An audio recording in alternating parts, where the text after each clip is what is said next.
Hey, everybody, and welcome back to another edition of Our Voice 360, Our Perspectives, Our Ways. I'm one half of the duo here, Chad Bumgarner, and I have with me my man, Pete Hunt.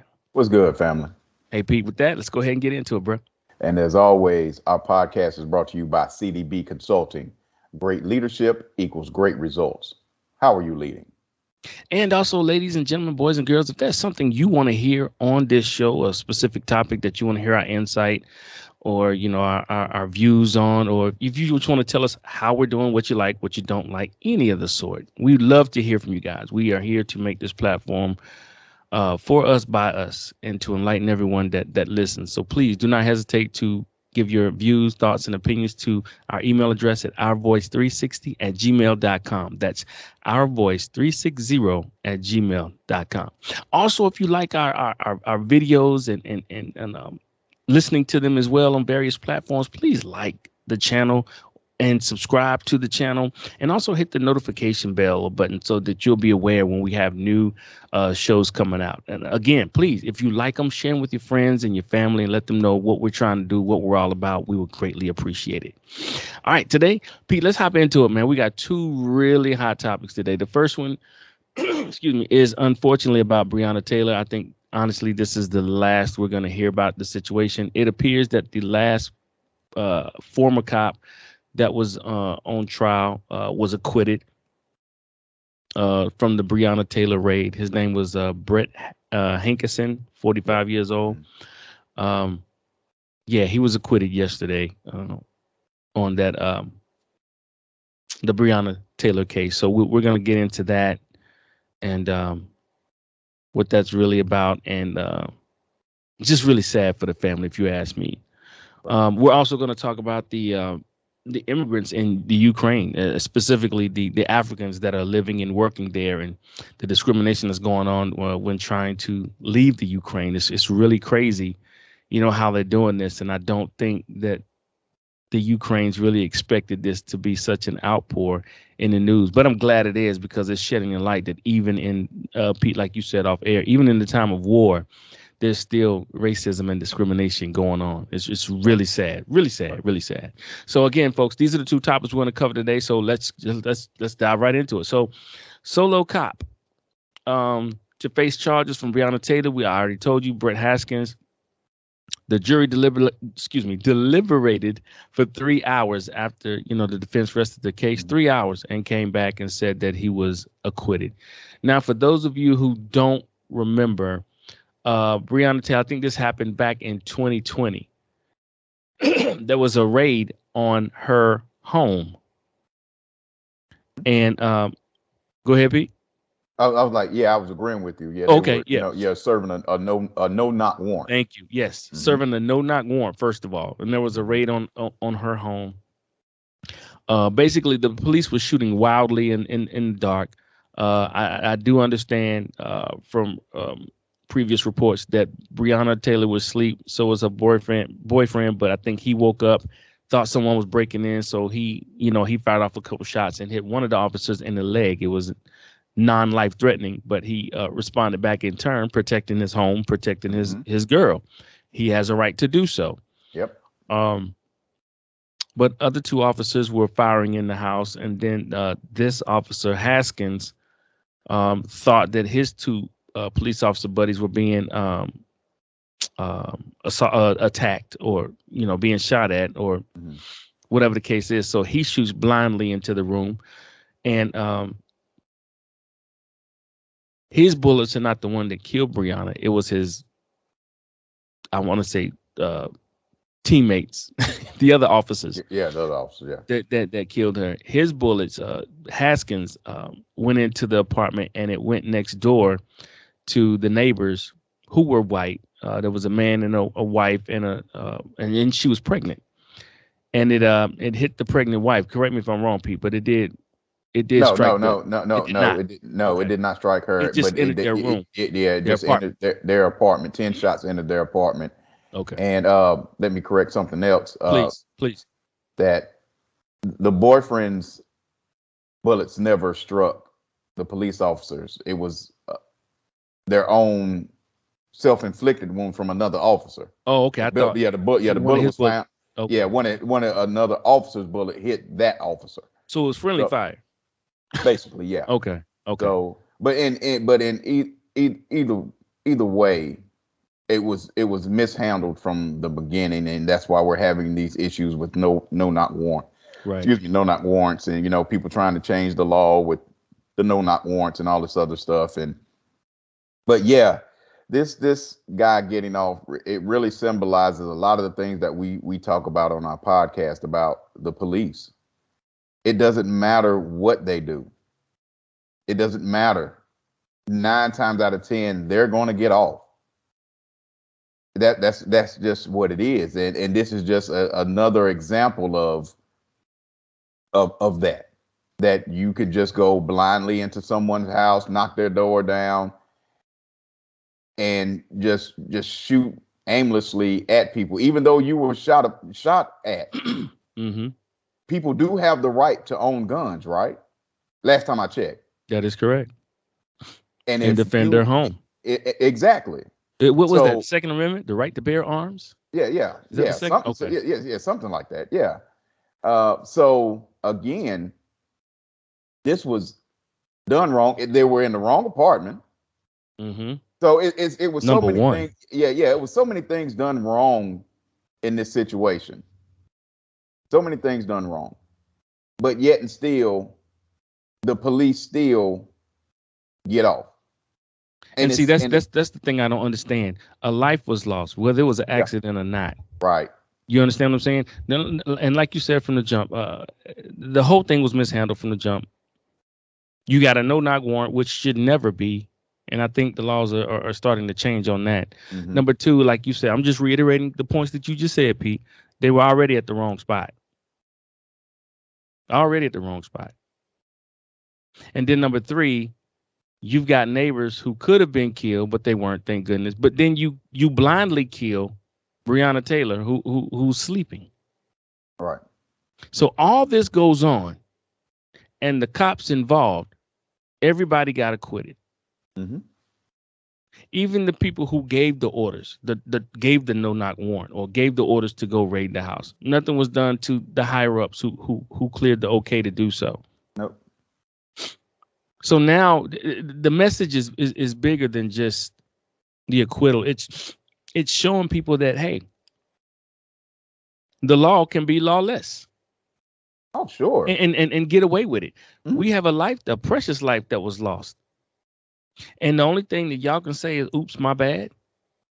And they're not even saying that. They're But not even saying, "Oops, my bad." It is what it basically it is what it is. I mean that's their thinking, and it's just again, this has been going on forever mm-hmm, since slavery. This is what happens. Those in authority, starting with slave patrols to today, modern day policing. It's the same. mm-hmm. It's the same. I mean, nothing has changed. There's not enough amount of money you can throw at the police that's going to fix this problem. Correct. This is an internal, individual officer case by case study. This is what this is. Because if you look at the State of the Union, Joe Biden did the other night, and when he had the line, we're gonna fund the police, basically slapping the people in the face who started the defund police campaign, and basically slapping them in the face. I mean, how much money are you gonna give these police officers? New York has over a 10 police department has over $10 billion budget, Mm. more than the people that's in war right now with Russia, more than the Ukrainians. Their budget, military budget. Well, I mean, actually, it's not military, but it should be a military budget That's true. For that in the amount. state of New York. $10 billion. Are you kidding me? What are we doing? I mean, some of these police precincts and police stations, they have actual tanks. What are we doing? Right. See, it's no longer police. Now you're borderline military, because Exactly. what message are you sending to the people that you're supposed to be protecting and serving when you're rolling up into the neighborhood or whatever environment in military? I mean, in tanks. That's what you use for war. Yeah. But then you want us to cooperate and work with you. How Uh, can I do that when you're coming into my environment with tanks, M16s, AK-47s? And then, Chad, again, you know who they're policing. You know what We're all of this severely is. over policed. Exactly. This is not for the suburbs. They're not doing this for the people in the suburbs. Mm-hmm. They're doing this for, quote unquote, the hood In the and city, the yeah. people that live in the hood. So again, how do you expect the black man, woman, and child to trust you when you treat us the way that you do? You over police us. You come into our neighborhoods and disrespect the people in the neighborhood. You're quick to run up in our neighborhoods and shoot our people. I mean, And make mistakes, and then it's like, yeah, hey, it happened. yeah, you know what I'm saying? My bad, y'all be all right. You know what Keep I'm your head saying? up. Yeah. Mm-hmm. So this situation with Breonna Taylor, and like you said, Chad, we probably won't hear anything else about Breonna Taylor. I hate to say that, but I think this Yeah. is it. I think they, the authorities or the people, the powers that be, Hmm. once this gentleman got acquitted, it's like, let's go ahead and put this thing to rest. Right. Let's move on. Let's put it to rest. But telling the mother who lost her daughter that is a Hmm. severe slap in the face. Right. It's very disrespectful. It's Right. very hurtful, and it's Hmm. basically telling her that she didn't matter anyway, so it doesn't. It's all good. You're okay. Right. You're okay. And to tell any mother that about her child, I don't care who you are, Hmm. total disrespect. Oh yeah. Total disrespect. And I mean, and then people wonder why black folk don't trust the police or don't have a great relationship with the police. Look how you treat us. Look what happens when you do things to our people and then you're not held accountable for the actions that you do. You shoot a Breonna Taylor. You kill a 7-year-old child playing with a toy gun. Mm. You shoot a black man who's trying to help his mentally challenged child, and you shoot the mentally challenged child and the man that's trying to help him. Mm. See, these are the things that the police do. I mean, especially when it comes to black folk. Shoot first, ask questions later. That's their mindset. So there's Right. not an amount of money to throw at a police department when that's your mindset and that's how you've been trained. Well, it goes back. I'm glad you said that, because it goes back to several episodes where you and I were talking before about police reform and their mentality. And until black people are no longer seen as a threat on site, Mm-hmm. then we can probably get some real policing done, because I do believe we need policing in our environments. But at the same time, it needs to be done the right way. So it needs to be gutted. The whole policing system needs to be gutted and rebuilt. Because Mm-hmm. right now, again, like you and I discussed, the foundations of policing, especially here in America, is based on a negative, Yeah, exactly. which was just slave patrol. That's what it's based upon. That's the foundation. Right. And we need to bust open the foundation, regroup, and start this thing again, because we will never have rest, or we'll never have civility or equality until police officers come into a situation and look at people as people, and not as, oh, that's a black man, oh, that's a black woman, oh, that's a black kid, threat. But Chad, can we though? Can't Hey, there's no way. it's one way. It's one way. It's one thing, excuse me, to say this is how it needs to be done. It's another thing to say, can we? That's a good question, though. Exactly, because Yeah, I agree with you. again, we're dealing with individuals. Mm-hmm. We're dealing with individuals with different mindsets. That's what we're dealing with. We're not Mm-hmm. dealing with a system that was built a certain type of way. I mean, well, Right. we are, but Mm-hmm. there's no way that you can fundamentally break that down and rebuild it without the mentalities of the people that's doing the jobs. Right.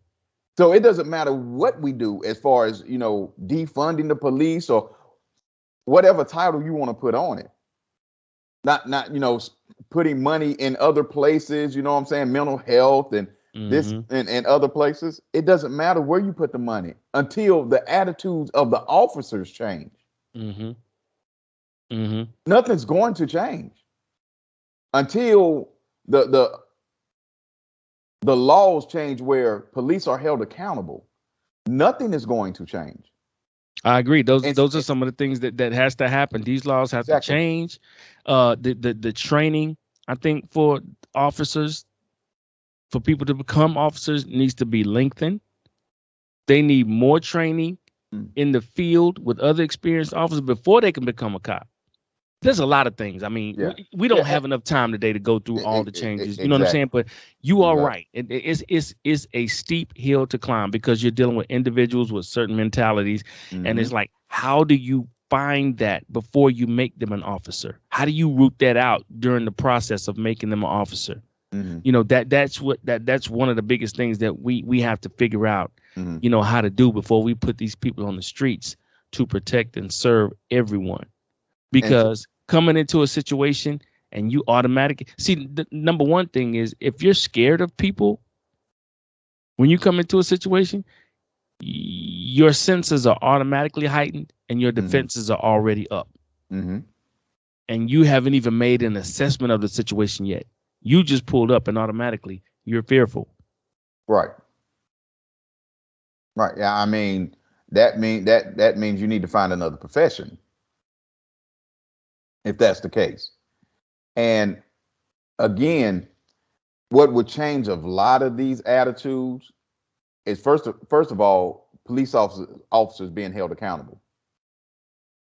Second of all, is what they need to do is in the only way you have to be insured if you're a police officer. Guess what?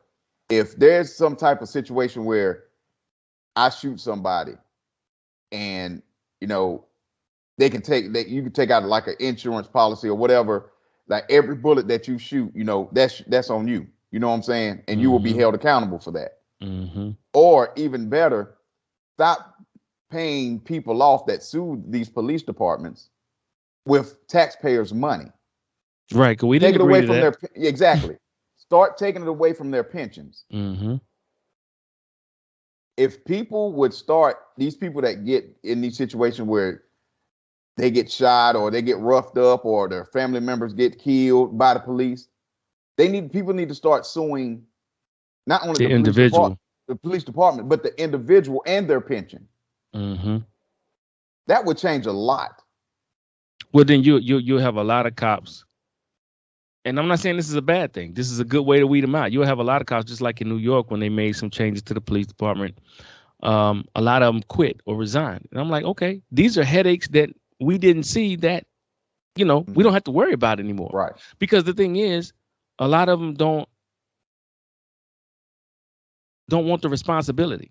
They want to go out and do their job, but they don't want to be held accountable for their mishaps. Right. So why is it that you don't want to be held accountable for your mishaps, but if I go out here and do something, I'm held accountable for mine? Mm-hmm. Exactly right.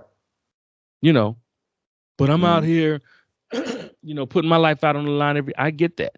But number one, nobody put a gun to your head and say, go be a police officer. That's something you chose to do. There you go. You knew the rules and regulations when you signed up. It's no different than somebody signing up to be a test pilot. Mm-hmm. If you're a test pilot, you're testing a new machine, a new plane or whatever. Anything can happen. You signed up for this. Right. You know what I mean? So it's not like you don't know. Mm-hmm. A lot of you feel like, it's your calling, or you have a duty to serve, whatever it is. Mm-hmm. That's fine. But you knew what you were signing up for. Right. This was not new to you. Every time you put on that uniform, you know what you're facing. Exactly. But you love your job. But to me also, you got to understand too that if you make a mishap, you need to be held accountable. That's all we ask. That's all we're That's all asking. we And then ask. the thing is, Mm-hmm. you want a one-way street. You want us to trust you. You want us to come to you for this. You want us to give you this information. You want us to do Mm-hmm. that. But then when you come in and you don't hold up your end of the deal, meaning you make a mistake and then you're not held accountable. It erodes that trust that you're trying to build with us tremendously. Tremendously. And I'm just gonna, and this will be my last point. Can you imagine if George Floyd was not recorded? Mm, Th- Derek Chauvin does not go to jail mm-mm. if this young woman doesn't record his knee on his neck for 9 minutes. He's walking the streets right now, being a police officer in Minnesota. Right now, if that young lady does not Record. record that situation, because again, Derek Chauvin had what was it, over 20, I think, uh, misconduct charges against Misconduct him, charges. Yeah. and he was still a police officer. Correct. See, that's the thing that we're talking about. Even in your misconduct, even with misconduct on your record, Mm-hmm. you're still able to be a police officer, because in that world, accountability doesn't matter. And those charges or misconducts on his record, evidently they didn't do enough to make him quit. And I mean that by no demotion, no pay deduction. Because my thing is, enough of those, and you're gonna be like, I can't do this. I can't Right. even live. You know what I'm saying? Because Mm-hmm. it's happened so many times. Your paycheck has been deducted to the point where you're not making anything. So that leads me to believe these misconducts are really just a slap on the wrist. Because that's really all it is. Oh yeah, basically, yeah. I That's mean, really all it is. for you to, in nobody in any job can have that amount of No, wrongdoing no, and keep their job on right. at any job. So why is it okay for the police officer? I agree. There you go. I agree. I can't go to the job. I work at a news station. I can't go to my job and just do any and everything, cuss folk out, not do my job properly, and continue to keep my job. They're gonna be Right. like, Pete, come in the office. We need to talk to you. We need to talk to you. Mm-hmm. You're no longer employed here because of X, Y, and Z, or you're no longer employed here because you did X, Y, and Z, or you didn't do X, Y, and Z. Right. That is the only field that I know that people can have multiple misconduct charges and complaints, and still keep their job. And not only keep their job, Chad, excuse me, Mm-hmm. if Mm-hmm. they Mm-hmm. do, if they do get reprimanded or Right. fired, they Mm-hmm. can just go to the next county or the next state and get another policing job. I, Which I like the fact that and I want to add that I think, if I'm not mistaken, Black Lives Matter helped to pass a bill in a lot of states to whereas, if cops are fired, that issue stays in their jacket. It's not Mhm. like they can go somewhere else and it's wiped clean. It stays with Mhm. them. We just need all states to do that. But But I it know we doesn't talked about matter. that before. I know. I Yeah, know. but it doesn't matter if it's in there, if it's in their jacket. It doesn't matter, because they are a tight knit group, the Hmm. police. So I It goes mean, back to, like you said, the mentality. yeah. So again, I mean, is there anything that can be done to change, you know, how black people are policed? I don't think there is, because again, like we've spoken before, we are automatically, our skin is a threat. whether we did anything or not. If there's a situation and if it's somebody black, man, woman, or child, we are a threat. It doesn't matter if you're 5 years old. They will they will handcuff our children, 3, 4, 5, 6 years old, and charge them. They're not going to do that to little Johnny. They're not gonna do that to little Timmy. But they do that with our children. So so until the mindset is changed in policing, nothing's going to change. It's going to be the status quo because, again, at the end of the day, they're not going to be held accountable for anything when it comes to black people. Man, it's going to have to take some heavy divine intervention. Yep. Heavy divine intervention. Right.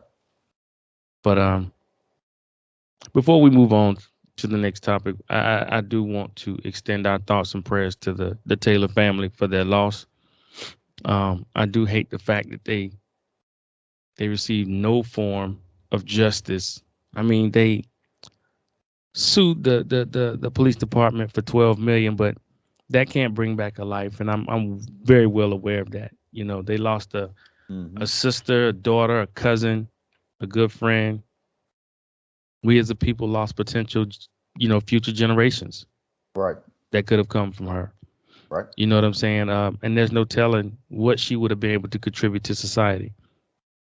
You know, we'll never know now because they snuffed that life out and just said, oh, well. Yep. So, again, prayers to the family for strength to get through this and support. Man. All right, folks, we're moving on to the next topic, and this is another frustrating topic here. It appears that there's a war going on in Ukraine. Russia's trying to invade, allegedly, I guess. And while a lot of the Ukrainians are fleeing their country due to the war, you have immigrants that live and work there as well. And a lot of them, specifically the Africans, are being discriminated against when it comes to leaving the country. One report, it was a young African doctor. She was reporting that, when they were in the lines to leave, they were saying women and children, and then the men. But when the black women or black men got up there, and it was like, no, our women and children. So she was reporting that they were left at that checkpoint area for days, and it's cold as all get out with no heat, no food, no water for days. And she said she was so cold at one point in time that she was hallucinating before they, allowed them out. Now the Ukrainian government is saying, there's no discrimination going on. And then like some of the bordering countries like Poland and a few other ones, they're saying it's not us doing that. We're not discriminating. That's on the Ukrainian side. I don't care what side it's on. The fact of the matter is it's happening, and it's been happening for a while. It's just now being reported. That's the thing that gets me. You reporting about the war and what's going on with the war, but you're not going to report about people trying to get out, and you're not letting them out because you're picking favorites about who can get out first. Right. No matter where we go in this, in this world, we are always discriminated against. Always. And we contribute so much to this world in all aspects of our lives. But yet and still, we still are treated less than, even like you said off air, Pete, even in a wartime situation, you trying to be discriminatory and racist. Chad, it's just the feeling that I feel towards this situation is sadness for my people, because at the end of the day, we, as black folk, we have a situation where, you got the ADOS, and I'm Caribbean. No, I'm not, you know what I'm saying? I'm Nigerian. I'm African American. I'm, you know what I'm saying? I'm from Cameroon. I'm from Jamaica. You know what? At the end of the day, you still black. Right. And these folk gonna treat you as Point such. blank, period. I'm from And then, Liberia. but then check this out. And I hate to cut you off, Pete. It's so funny how people want to be distinctive. Oh, I'm an islander. I'm not African, or like you said, they want to get all these specific labels. But then when something happens to them, now we all one family. Now we all need to rally around you. Now you want our support. Now you want our love. You want our fight. You want our unity. But when everything's cool, oh no, I'm not American. I'm an islander. We didn't come from Africa. You a lie. They stopped in the islands before they came to America. Exactly. Y'all was just the first stop. That's all it was. And my thing is this: either way, you black, and you're going to be treated as such. Them folks gonna treat you black. I don't care if you're an African student in Ukraine and you graduated magna cum laude and you this and you that. At that gate, you black. You was another. Yeah. I'm gonna leave you with that. To them, you was another. They didn't look at your passport to see that you was a doctor, or that you was a scientist, or that you was a student. They saw your skin. They saw your skin and was like, nah, G, you're not gonna get on this plane. I mean, on this train, not today. Our people first.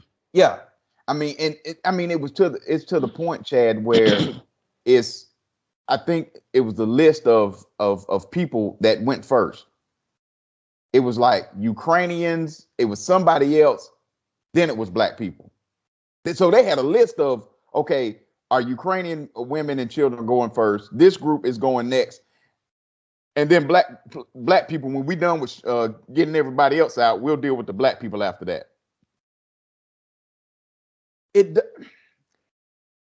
It's crazy to me that it doesn't matter what country, what part of the world, we are going to get discriminated against because of what we look like. It doesn't matter. And like you said, Chad, this world does not exist without us. We were first. See, and that's the thing, Pete. It's like you want. I don't even know how to put this. When I say it, Pete, you'll probably be able to sum it up very eloquently, like you always do.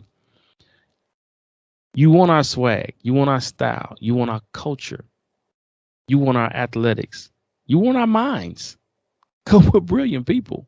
You want everything about us, but you don't want us. You want our blackness, but you don't want our blues. That's what it is. Thank you. There it is, right there. I was just trying to figure out how to. You want our blackness. You want everything that deals with black folk, because we were first. Because nothing in this world, this world doesn't revolve without us. It doesn't do this. People can't do the things that they do without us. But yet and still, you treat us like we're second-class citizens. I mean, it's to the point now to where if you don't see what's going on as a black person, and you don't want to get together with your brothers and sisters and do what's right for us, I don't know what you're thinking about. It's crazy to me that, again, in a wartime situation, that a country at the height of war can still be racist. The racism, it takes over everything. It trumps everything, and that's the sad part. Yeah. You in the middle of a war. You're in the process of having Russia take over your country. That's what you're in the process. You're trying to fight to keep your country, and you still find time, bruh, to be racist. And you still find time in your day dodging rockets and bullets and everything else, and you still have time to be racist. Because it's still about power. We might be in a war, but we still in control of this. Yeah. You're still second class. I know we're in a war. We might get our country taken, whatever, but we're still better than you. You're going to have to wait. There it is. Oh, my God. There it is. and it's even filtrated into the actual media reporting of this war, because you have media outlets, especially the European media outlets, talking about, well, we don't understand this because these people are blonde hair and blue eyed, and these people are not from Northern Africa, or they're not from Iraq or Afghanistan. They're not from these war torn countries or these third world countries. They shouldn't be, be treated as such, and this, that, and the third. Guess what? Refugee in the dictionary, refugee don't say nothing about no color. Sure don't. Refugee is a group of people that's trying to leave a country that is war torn or in a certain situation where they have to leave. It says nothing about the color of their skin. But again, media, the powers that be, people that don't look like us, have framed this as refugees are only Africans. Refugees are only people from Afghanistan or people India or India, whatever the case may be. So they've painted this picture that only refugees come from countries of color. I mean, we can take it back to Katrina. Let's go back to Katrina, Chad. Yeah, they had the nerve to call New Orleans natives refugees. Chad, there it was. In the country you live, you know, if you are a refugee, you are leaving a country to find peace and safe haven in another country. In another, right. These people left one state and went to other states within the country, and they were called refugees. Root word, refuge. So that's the definition of refugee. If we go back to Katrina, these black people, the black people were considered refugees. Again, they've already designated the color on the word refugee. And what really in this situation really threw me for a loop, Chad, was these European and American media talking about, these are not violent people. These are civilized people. So people of color are not civilized. Black folk are not civilized. Brown people are Iranians, Afghanis. They're not civilized because they don't have your culture, or they don't dress or talk or believe like you do. Then they're considered not civilized, or even borderline barbaric. That was a term used back in the day for if you weren't civilized. So, but hold on, Chad. Let me very selfish. Let me finish this point. What I'm trying to say with the refuge. Civilized. Every world war was instituted by Europeans. What are we talking about? World War I, World War II, the 100 Years' War, Civil War. I mean, Europeans. There you go. So again, what are we talking about when we're talking about civilized?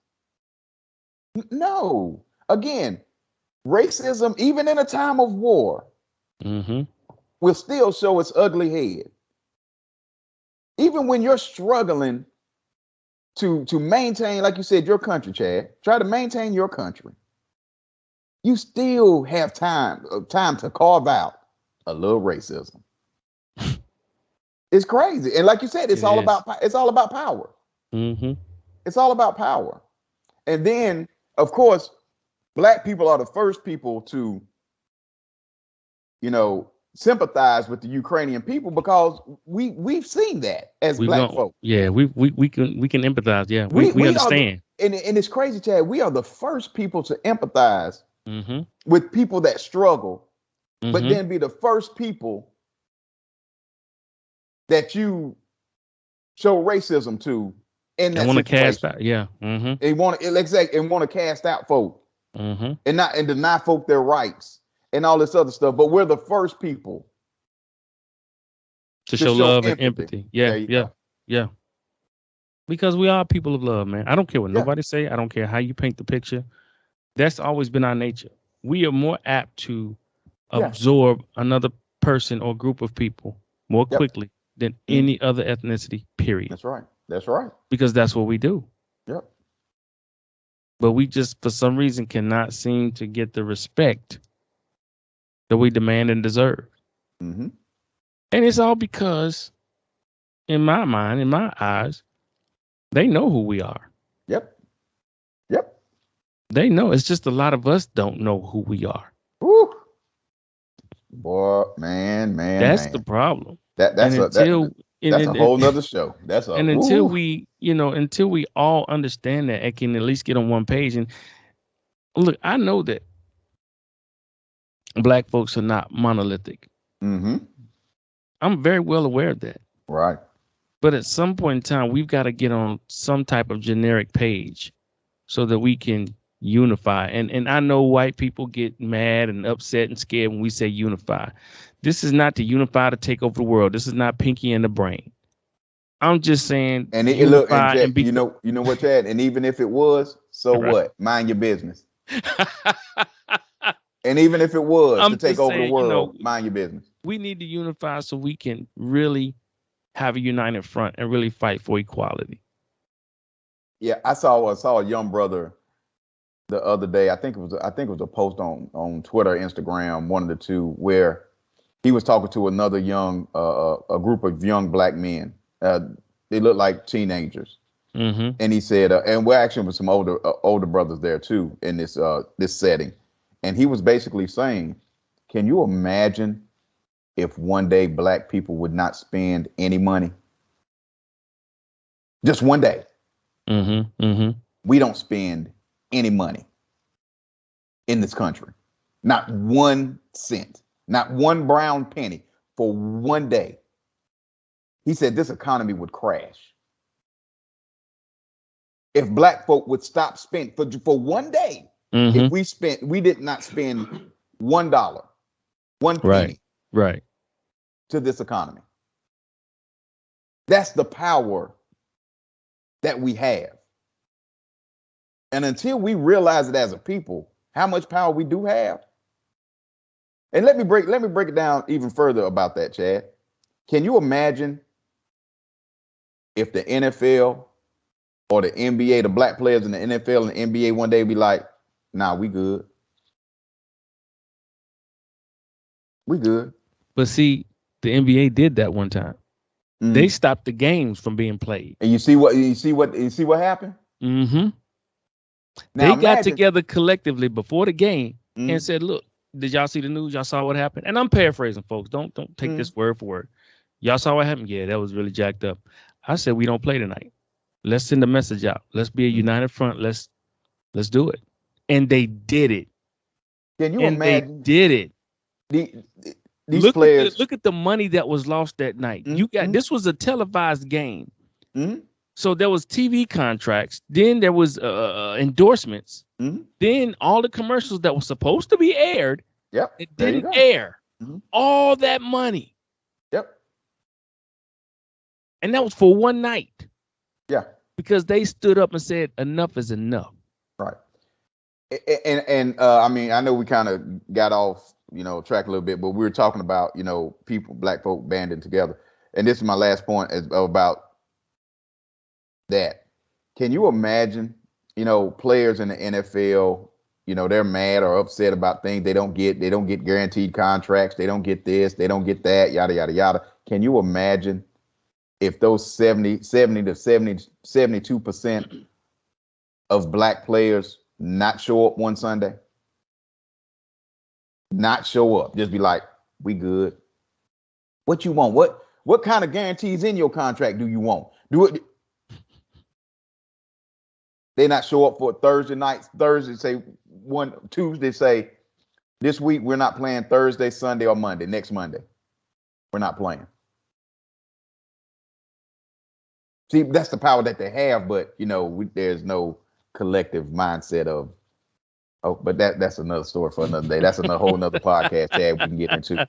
But It yeah, is. We do but need to but talk about that. That is true. but again, I mean, back to the Ukrainian situation. Again, and even in a time of war, Mm-hmm. Even in a time of struggle, even in a time you're looking at another country trying to take over your country, you got time today to say, nah, black woman, nah, little black child, you can't get on the train. Not yet. We got a couple more. We We got a got couple more. prioritize. We got a couple groups of people we got to get out before you get out. So we gonna push you and leave you at this train station. And What, the funny thing to me is how the Ukraine and other bordering nations are playing hot potato with this thing.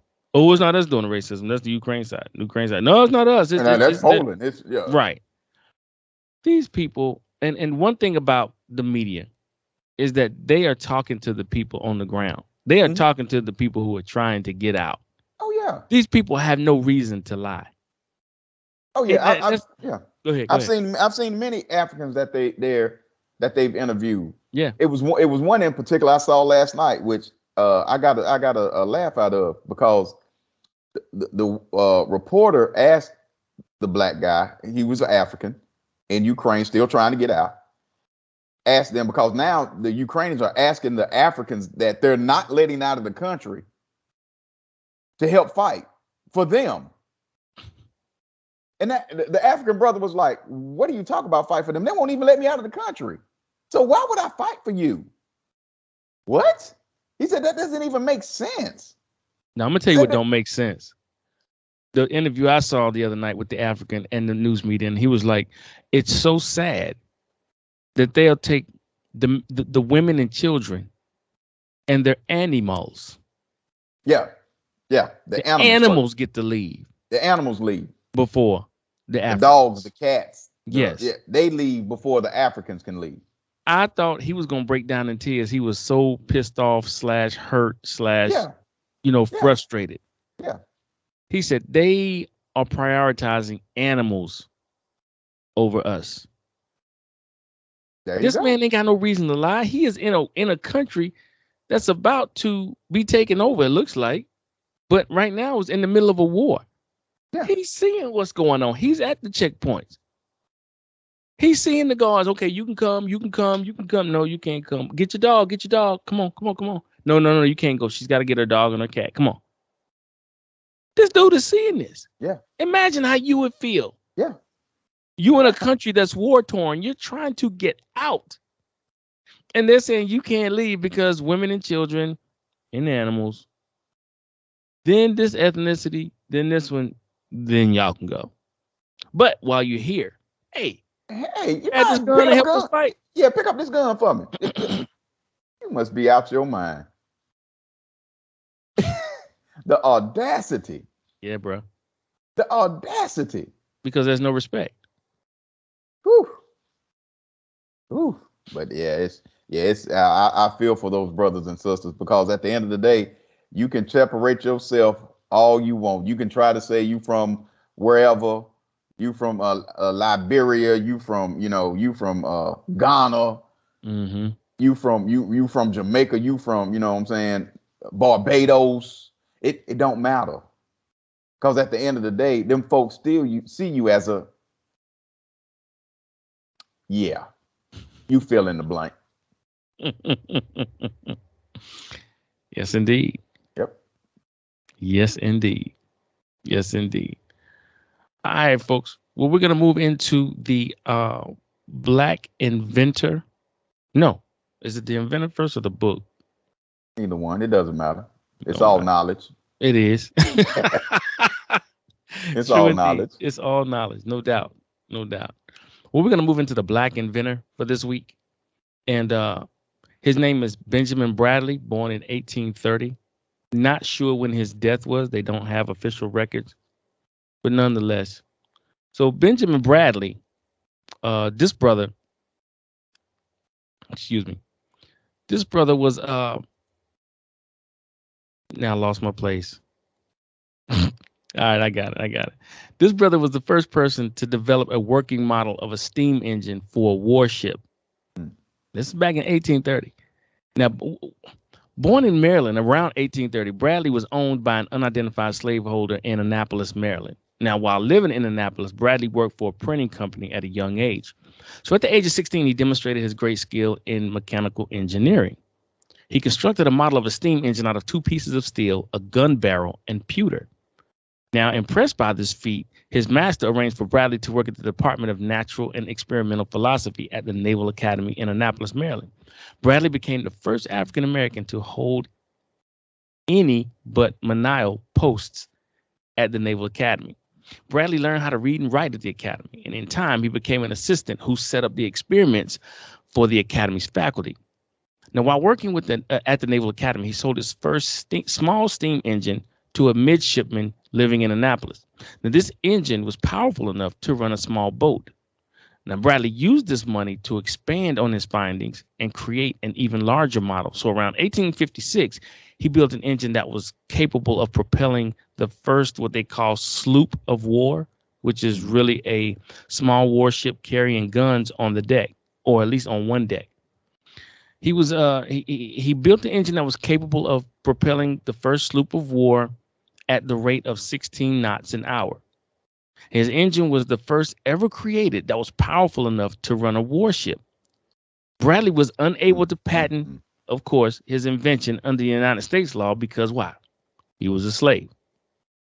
He did, however, sell his engine and earn enough money to purchase his freedom. And again, his death is unknown. Gentleman's name is Benjamin Bradley. Hold on, Chad. First of all, thank you, Mr. Bradley, for your contribution. Second of all, let's go back to something you said. This man could not read nor write, but somehow he was able to create a steam engine. Now, mind you, he made it before he got to the Naval Academy, where he learned how to, because he didn't know how to read and write before then. Correct. So he learned how to read and write, and he was still making steam engines before all of that. You talking about a MacGyver? So I'm sure that brother didn't know anything about mathematics. Right. Of course. Or anything of that sort. But this man was building steam engines out of two pieces of steel, a gun barrel, and a pewter. Excuse me. Are you kidding me? Man, I got some words for you, Chad. Please say it, Pete. I live for it every week. Man, our people are great. Our people are great. Do you not understand the greatness of the black man, woman, and child? This man could not read nor write. I'm sure knew nothing about mathematics. But this black man built steam engines. For warships. Created steam in slavery while he was a slave. Under all that stress. Man, look at here. Look. At a time when a black life really didn't matter. You could just be killed just because. Yeah. You sneeze too loud. Let's string him up. You sneeze too loud. Man, our people are great. Mechanical engineering at its best as a slave, not able to read or write. So don't tell me, young folks, what you can and cannot do. Whew. There's no excuse. My goodness gracious. There's no excuse. What was his name again, Chad? Brother Benjamin Bradley. Benjamin Bradley. We appreciate you, brother. And they made the distinction of his engine because, they had engines for ships, but this engine could power a warship. Right. And with a warship, it's heavily loaded because you got all kind of guns, you got all kind of ammunition. Right. You need that torque, you need that power, right. You need that strength to move everything. He did it. There you go. He did it on a small scale.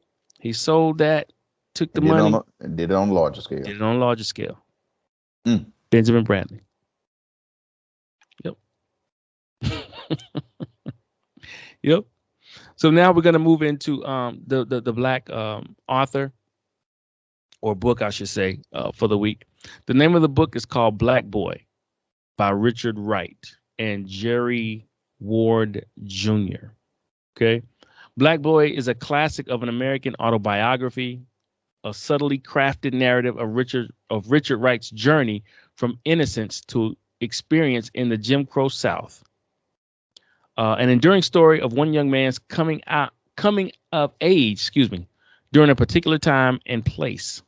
Black Boy remains a seminal text in our history about what it means to be a man, black, and Southern in America. Mm. Name of the book again is Black Boy by Richard Wright and Jerry Ward Jr. Wow. I've heard about this book. I have not read it, but I've heard, and that's why I picked it. I've heard from several people that this book is a classic.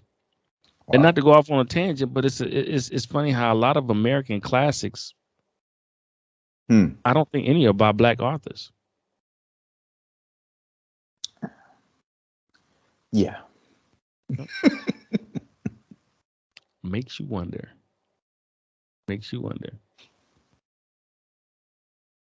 All right, Pete. Anything? It just that. Yeah. the Bradley thing was still in my head when we were talking about the. It's let's go back to that for a minute. Just we got a few seconds. I mean, it's amazing. I mean, I even catch myself sometimes. It's like, man, that's gonna be hard to do, or I don't know if I can make that happen. And I moved on to the book of the week, and it is a great book from what I hear. Not taking any thunder from Richard Wright on his journeys in the Jim Crow South, but this brother Benjamin Bradley and a lot of other brothers and sisters in this time frame creating inventions, not only for themselves but for the world. This man was a slave. This man could not read or write. As a slave, you've got to understand you're under constant pressure. Every day you open your eyes, not knowing if it's going to be your last day. Just depending on how Massa feels or the overhead, the overseer feels. It just depends on how they feel that day.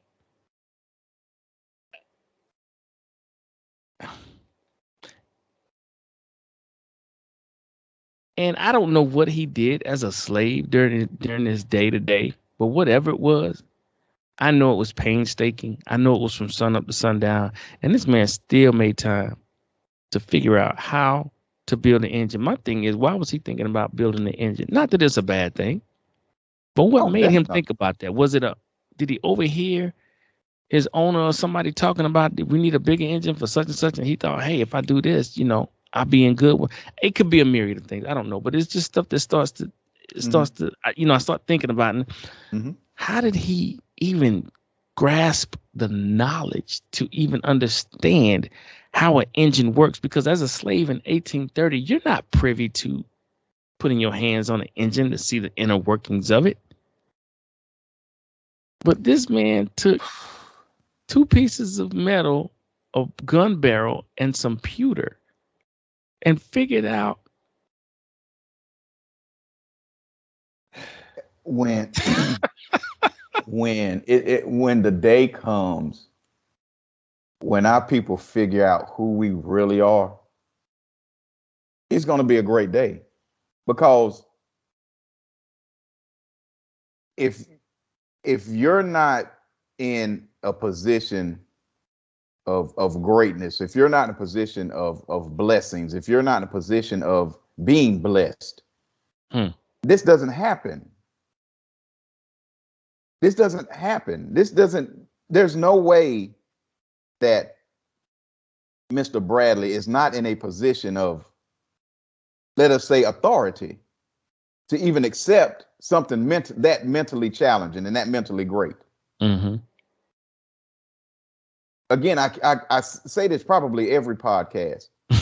when you were first, and when or even in a situation where it doesn't look like you're first, even in a situation where you look like you're last, you're still first, and you're still going to receive the mental capacity of the first. You see what I'm saying? It's just, it doesn't, those pyramids were built by us.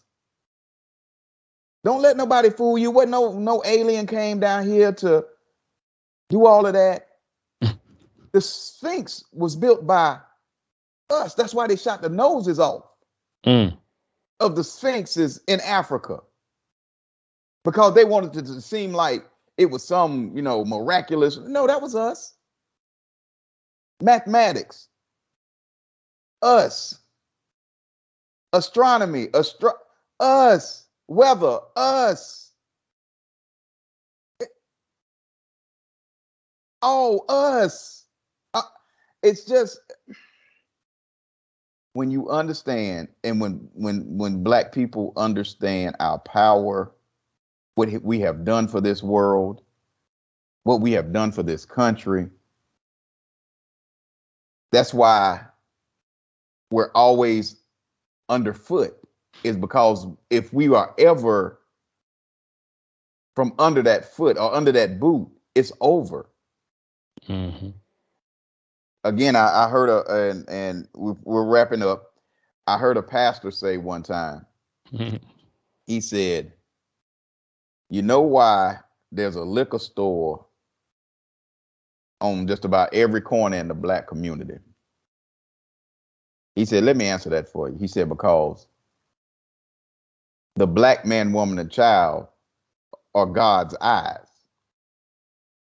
He sees the world through us. He sees the world through the Black man, woman, and child. We are his eyes.